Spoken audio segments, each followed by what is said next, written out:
तो पाकिस्तान कोई बनाना रिपब्लिक नहीं है। इनको इमरान न्याजी और चौधरी परवेज़ इलाही की जो है मासूम ख्वाहिशों की भेंट नहीं चढ़ाया जा सकता।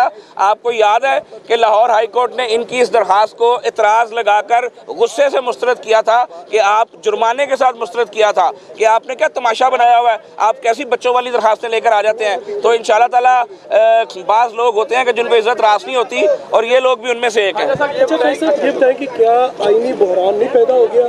एक तरफ सीएम साहब जो है उसका इस्तीफा वजीर आजम को भेजा गया जो कि गवर्नर को भेजा जाना था। अच्छा। लेकिन दूसरी तरफ वजीर आला का इलेक्शन भी हो गया, तो आप समझते हैं कि इस हवाले से एक आईनी बहरान पैदा हो गया? नहीं, ये आईनी बहरान सिर्फ कागजों में पैदा हुआ है। मैंने अभी आपसे जो अर्ज की कि लाहौर हाई कोर्ट में ये मामला जो है वो प्रे की सूरत में पेश किया गया था। अदालत अल्लाह ताला के फैसले हैं, 3.5 साल में घर चले गए तो इसमें हमारा क्या कसूर है? ये काबीना की क्या हैसियत है जो आज काबीना का इजलास होने जा रहा है? देखिए कौन सी काबीना और कैसी काबीना इंशाल्लाह हमजा शबाशी साहब बनाएंगे और बड़ी जल्द बनाएंगे और आपको उनकी हलफबर्दारी में भी हम मदऊ करेंगे इंशाल्लाह। बहुत शुक्रिया। जो ऑर्डर है इसके होते हुए इस हलफ की क्या पोजीशन है, उस ऑर्डर की क्या पोजीशन है? मैंने आपसे अर्ज कर दी फरूकी साहब कि लाहौर हाई कोर्ट में इनकी इस दरखास्त को जुर्माने के साथ मुस्तरद किया गया था। अभी 4 दिन पहले की ये बात है। तो जिस चीज़ को लाहौर हाई कोर्ट मुस्तरद कर चुका है जुर्माने के साथ, उसकी कोई आनी हैसियत नहीं है।